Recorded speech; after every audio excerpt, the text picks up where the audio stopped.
गंदगी फैलाने वाली ब्लैकमेलिंग। तो देखिए, इन हड़ताली कर्मियों के आंदोलन का आज 8वां दिन है और अब इनके ऊपर एस्मा लगाने की तैयारी की जा रही है। पेंडेमिक एक्ट के तहत इनके ऊपर यह कार्रवाई की जा सकती है। ये भी आपको बताते चलें कि इस वक्त जब सिचुएशन ऐसी है जहां पर इनकी हड़ताल से लोग ज्यादा हलकान होंगे, ऐसे में पेंडेमिक एक्ट के तहत इनके ऊपर कार्रवाई हो सकती है। कोरोना के बढ़ते मामलों को देखते हुए हड़ताल गैर कानूनी है। अब इन्हें लेकर सख्ती बरतने की बात सामने आती हुई एस्मा लगाने की तैयारी हड़ताली कर्मियों पर इस वक्त की जा रही है।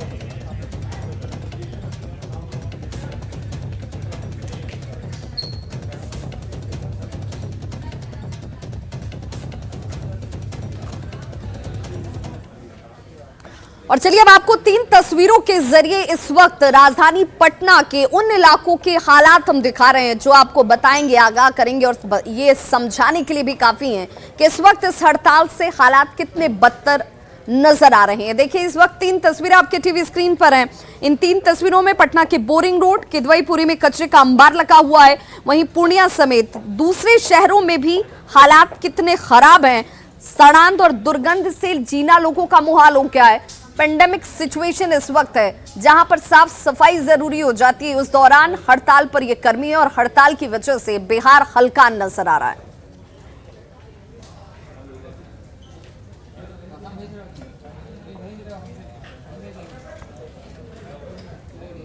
और अपने सहयोगी अमित कुमार की वो रिपोर्ट हम आपको दिखाने जा रहे हैं, जिस रिपोर्ट से आपको अंदाजा लगेगा कि ये निगम कर्मी जो 7 दिनों से हड़ताल पर हैं, आज इनकी हड़ताल का ये 8वां दिन है, हालात खराब हैं, लेकिन ये अपनी मांगों पर अड़े हुए हैं। और जब तक मांगे 12 सूत्री इनकी नहीं मांगी जाएंगी, तब तक ये हड़ताल जारी रखने की बात कह रही है। 12 सूत्री मांग को लेकर के पिछले 8 दिनों से नगर निगम के जो कर्मचारी हैं वो हड़ताल पे हैं और आज भी ये हड़ताल जो है वो बरकरार है। हालांकि इस दौरान 3 बार जो है वो निगम कर्मियों के साथ, निगम कर्मियों के जो नेता हैं उनके साथ नगर विकास विभाग के जो प्रधान सचिव है आनंद किशोर ने बैठक की और हालांकि बैठक जो है वो बेनतीजा रहा है। और यहाँ देखिए, आज भी ये तमाम जो निगम कर्मी हैं वो प्रोटेस्ट कर रहे हैं। हालांकि नगर विकास विभाग की तरफ से जो पहल जो है वो लगातार हड़ताल तोड़वाने को लेकर पेश की जा रही है, लेकिन हड़ताल नहीं टूट रही है। ये तमाम लोग जो हैं वो आज भी अपनी मांग पर अडिग हैं और कह रहे हैं कि अपनी मांग लड़ के लेंगे। तो देखिए, यहाँ पे ये पटना म्युनिसिपल कॉर्पोरेशन का, पटना नगर निगम का जो है वो न्यू कैपिटल सर्कल का ऑफिस है और यहाँ पे सड़क पे आगजनी करके ये लोग प्रोटेस्ट कर रहे हैं। ये बताइएगा कि क्या मांग है, किस मांगों को लेकर के प्रोटेस्ट कर रहे हैं? सर, हम लोग का जो मांग है 18,000 21,000 अस्थायी करने के लिए हम लोग का मांग है, वेतन बढ़ाने के लिए मांग है, लेकिन कोई सूचना नहीं मिला अभी तक। मांग 2 ही है, अस्थायीकरण और समान काम समान वेतन। और ये सरकार हम लोगों को घुमा रही है और ये मांग लिए मान रहे हैं, आपका सारी चीज मान रहे हैं, लेकिन लिखित नहीं दे रहे हैं कहीं। तो इसलिए हम लोग का आंदोलन जारी है और जारी लिखित चाहिए। हाँ, लिखित चाहिए, लिखित आश्वासन दी सरकार। बिना लिखित के हड़ताल नहीं छूटेगा, लिखित सरकार को चाहिए।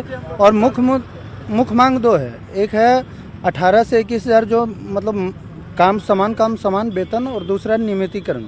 शांति आंदोलन इनका कहना है कि हम कर रहे हैं और लगातार शांति आंदोलन करते रहेंगे जब तक हमारी मांग नहीं मान ली जाती। लिखित तौर पे जो बातें कही जा रही है नगर विकास विभाग के प्रधान सचिव आनंद किशोर की तरफ से, वो बातें अगर लिखित में नहीं मिलती है तो ये हड़ताल बदस्तूर यूं ही जारी रहेगी। बहरहाल देखना होगा कि जो जिस नगर निगम कर्मचारियों और नगर विकास विभाग की तरफ फंसा हुआ है वो कब खत्म होता है और ये हड़ताल कब टूटती है। कैमरा पर्सन मनीष जुनेजा के साथ अमित कुमार, न्यूज़ 18 पटना। तो अपनी सेवा को स्थायी करने की मांग पर ये निगम कर्मी लगातार हड़ताल पर है। आज इनकी हड़ताल का 8वां दिन है। अब इसे लेकर सियासत भी गर्म होती हुई आरजेडी ने कहा है कि सरकार इन लोगों से बातचीत करने में, कोई हल निकालने में और लोगों को इस गंदगी और सड़ांध से बचाने में नाकाम रही है। बातचीत कर कोई रास्ता आखिर क्यों नहीं निकाला जा रहा? सरकार कई दिनों से कान में तेल रख करके सोई हुई है। नगर निगम के कर्मचारी, सफाई कर्मी, नगर परिषद के सफाई कर्मी पूरे बिहार में कई दिनों से हड़ताल पर है और कोई सुध लेने वाला नहीं है। पूछता है आरजेडी, कब तक गंदगी का अंबार लगा रहेगा शहरों में? सफाई कर्मी कब काम पर वापस लौटेंगे? आखिर उनकी मांगों को क्यों नहीं पूरा किया जा रहा है? तो देखिए, एक तरफ निगम कर्मी जो हैं वो हड़ताल पर हैं, साफ सफाई का काम नहीं हो रहा, लेकिन इसी बीच अनुबंध पर जो कर्मी सफाई वाहनों को लेकर सड़कों पर निकलते हैं, वो जगह जगह आपको सड़कों पर गाड़ी को लगाकर नजर आ तो जरूर जाएंगे, लेकिन कचरे का उठाव नहीं कर रहे। उनकी तरफ से अपनी दलील है कि उन्हें उठाव करने नहीं दिया जा रहा, लेकिन सवाल ये कि आखिर आपकी तरफ से इससे लेकर सवाल क्यों नहीं पूछा जाता?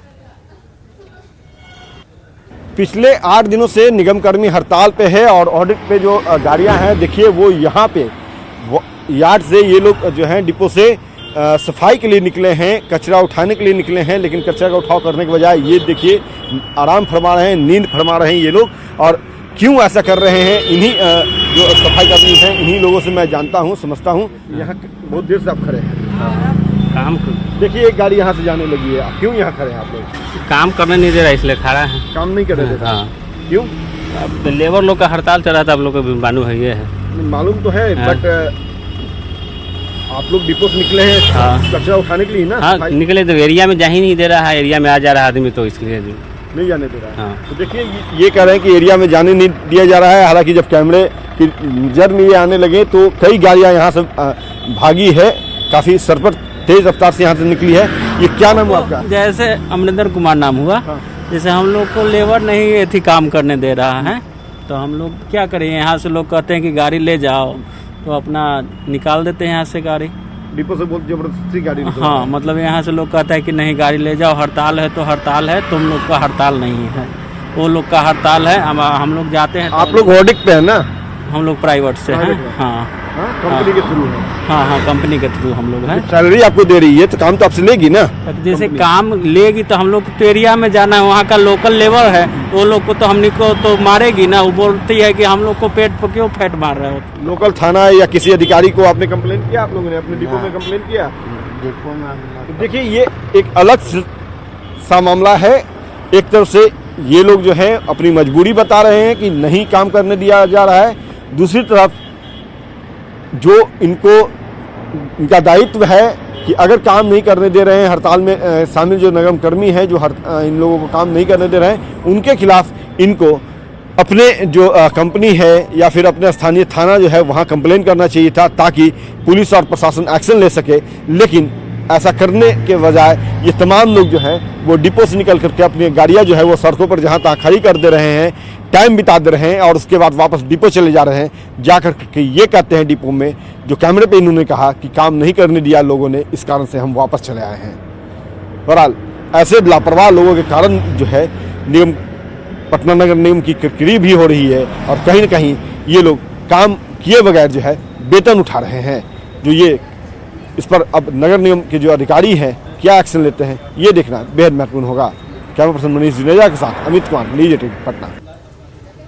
तो देखिए, कचरे का उठाव नहीं होने की वजह से ये नारकीय स्थिति सिर्फ राजधानी पटना में नहीं है, जिले के दूसरे तमाम जगहों पर आपको ऐसी ही हालात नजर आएंगे।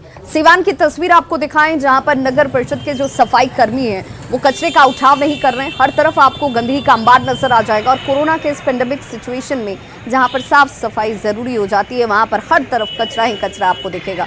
ऐसे में हमारे सहयोगी मृत्युंजय सिंह ने ग्राउंड रिपोर्टिंग की है। क्या हालात सिवान के शहरी और ग्रामीण क्षेत्रों में नजर आए, जरा आप भी देखिए। स्वच्छ भारत के लिए सरकार द्वारा कई तरह के पहल किए जा रहे हैं ताकि हमारा शहर साफ सुथरा हो। इस वक्त हम मौजूद है सिवान के शहर के बीचों बीच झगड़ावा पेड़ के पास, जहां पर रोजाना शहर के बीचों बीच कचरा का डंपिंग कर दिया जाता है, जिससे लोग परेशान हैं। हजारों लोग इसी रास्ते से रोजाना गुजरते हैं।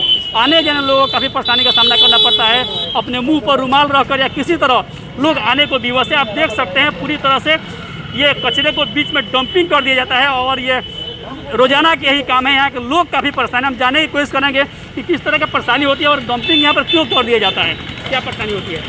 सर ये तो रोज का ये है, ये तो सुबह सुबह ही कूड़ा ही उसको उठा लेना चाहिए, क्योंकि आम यात्री को आने जाने के लिए बहुत कठिन परेशानी होती है और इसमें बदबू भी आती है। इसलिए लोग जो है कि रुमाल मुंह पर ढक कर जो है कि जाते हैं मजबूरी के तहत। परेशानी तो बहुत होती है भैया, गंदगी से बहुत होता है भैया, बीमारी यही सब और किया है। आखिर रास्ते शहर में में हम क्यों कचरा डंप किया जाता है? एकदम मेन रोड का बात ये है कि नहीं, लेकिन कोई सुनवाई नहीं है।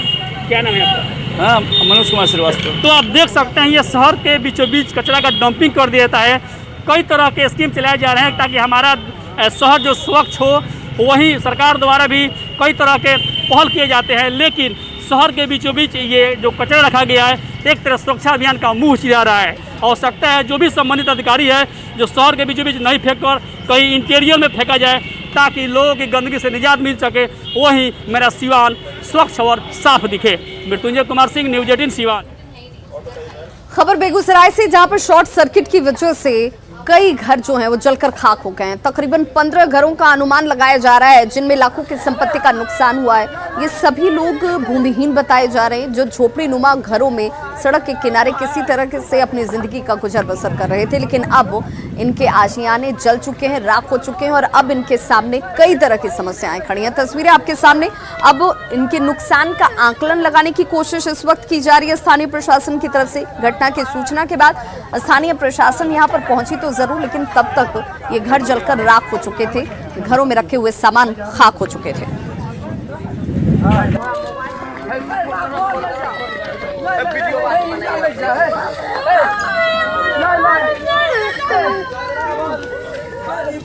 आग लगा हुआ है।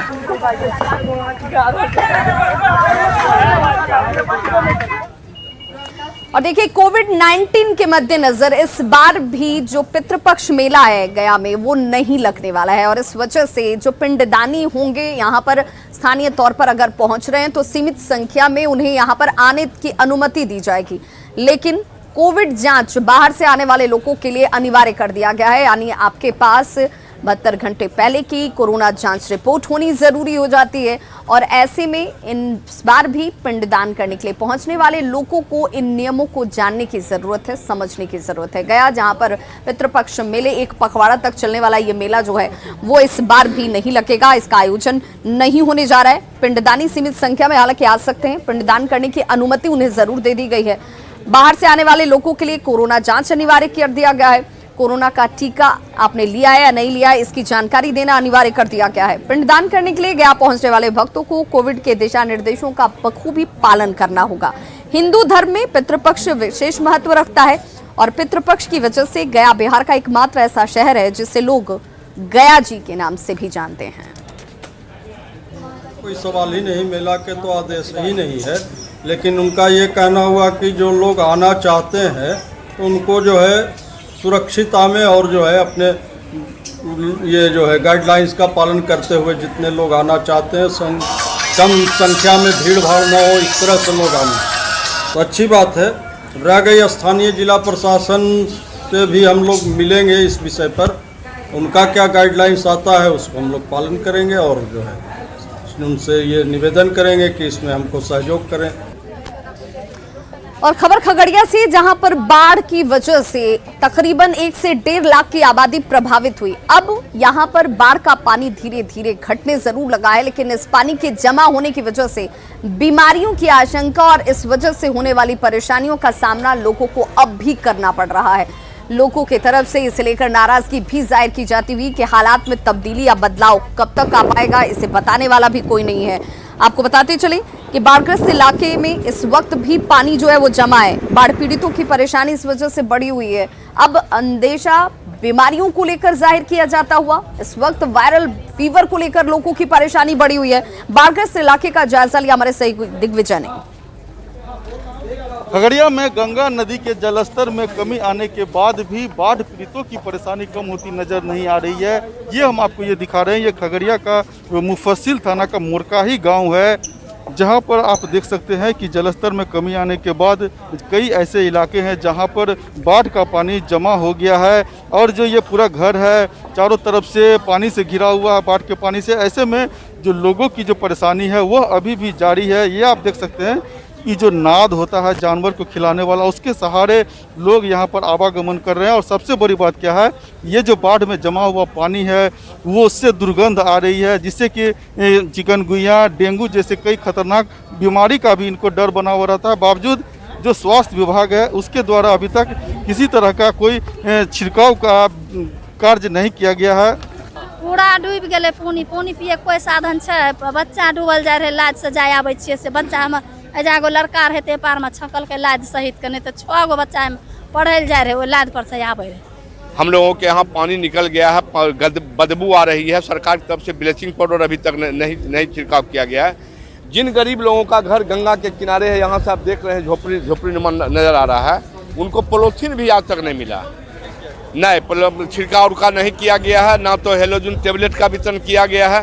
मैंने किसी तरह का सुविधा नहीं है। सबसे पहले आप ब्लीचिंग पाउडर का छिड़काव कीजिए। तो जाहिर है जिस तरह से बाढ़ जो पीड़ित है उनकी परेशानी कम होती हुई नजर नहीं आ रही है, और जहां भी बाढ़ का पानी जमा हुआ है वहां के पानी में दुर्गंध आ रहा है। ऐसे में स्वास्थ्य विभाग के अधिकारियों को भी चाहिए कि ऐसे इलाकों को चिन्हित कर वहां पर ब्लीचिंग पाउडर से लेकर के जो चूना का जो छिड़काव होता है या शुद्ध पीने की जो पानी की जो व्यवस्था होती है उसका उपाय यहाँ पर करना चाहिए। दिग्विजय कुमार, न्यूज़ 18 खगड़िया।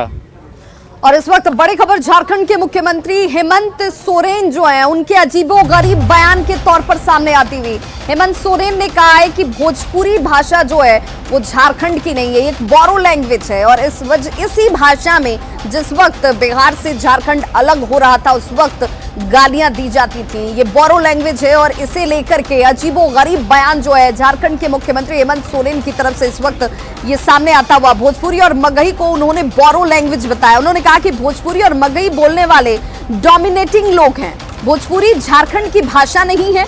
भोजपुरी और मगही की बदौलत जंग नहीं लड़ी गई, यानी झारखंड का निर्माण नहीं हुआ है। इस वजह से ये झारखंड अस्तित्व में नहीं आया है।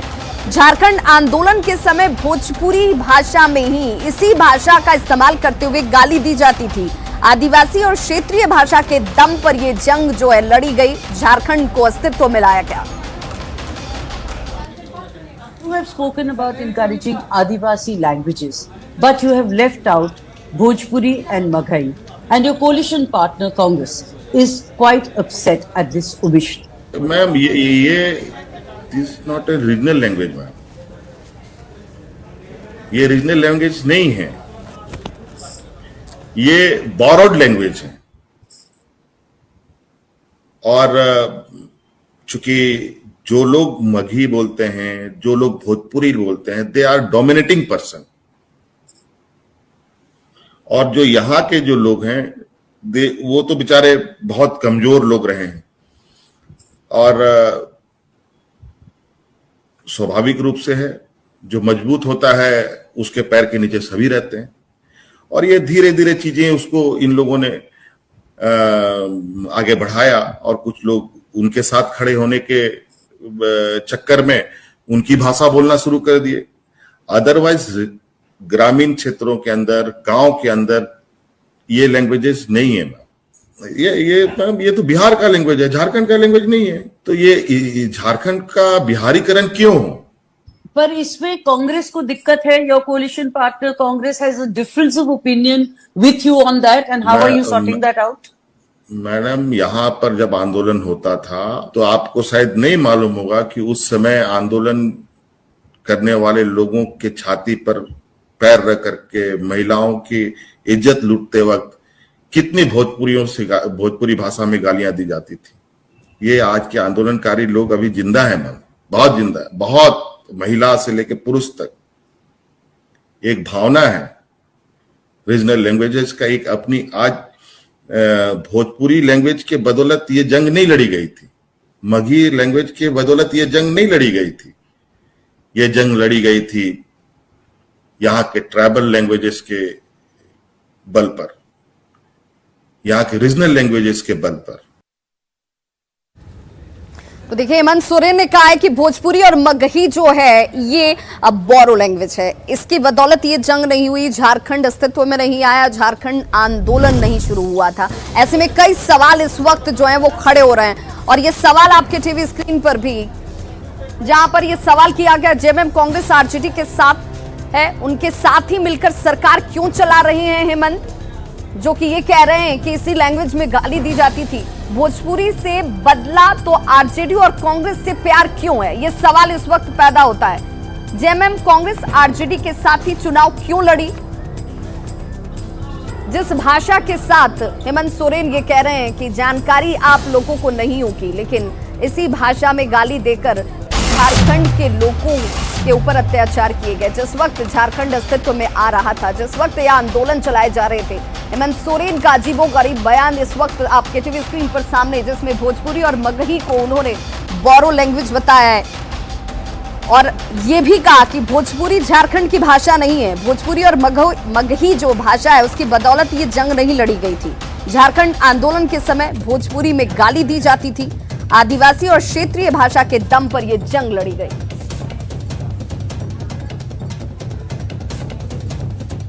और देखिए, जैसे ही अजीबोगरीब स्टेटमेंट इस वक्त झारखंड के मुख्यमंत्री हेमंत सोरेन की तरफ से सामने आया, प्रतिक्रियाएं सामने आने लगी हैं। बाबूलाल मरांडी ने क्या कुछ कहा है, जरा सुनते हैं। वो मगही से ही प्रभावित होता है। हम गिरिडीह जिला के हैं और मगही का जो क्षेत्र है नवादा वगैरह का जो क्षेत्र उसके बॉर्डर पर है, तो सब लोग तो सब जैसे बाकी भाषा की क्या होता है, भाषा तो सबका अपना अपना होता है, उसमें से कोई डोमिनेटिंग ये करता है वो करता है। मुझे लगता है कि ये वैसा नहीं है, सब भाषा की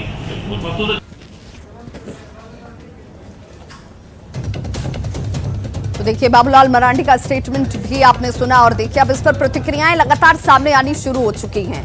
लेकिन सवाल ये उठता है कि हेमंत सोरेन जिस भाषा को ये कह रहे हैं कि ये बोरो लैंग्वेज है, आपको बताते चलें कि अब क्षेत्रीय तमाम एग्जामिनेशंस में बात कर लीजिए तो वहां पर इन भाषाओं को हटा दिया गया है। इसे लेकर के लगातार सवाल उठाए जाते हुए इसी सवाल के जवाब में हेमंत सोरेन ने ये कहा कि भोजपुरी और मगही बोलने वाले डोमिनेटिंग लोग हैं और भोजपुरी और मगही को बोरो लैंग्वेज उन्होंने करार दिया। उन्होंने कहा कि इसके औचित्य की जरूरत नहीं है, इसे यहाँ रखने की जरूरत नहीं है और इस भाषा के आधार पर झारखंड अस्तित्व में भी नहीं आया। तो खबरों का सिलसिला लगातार जारी है।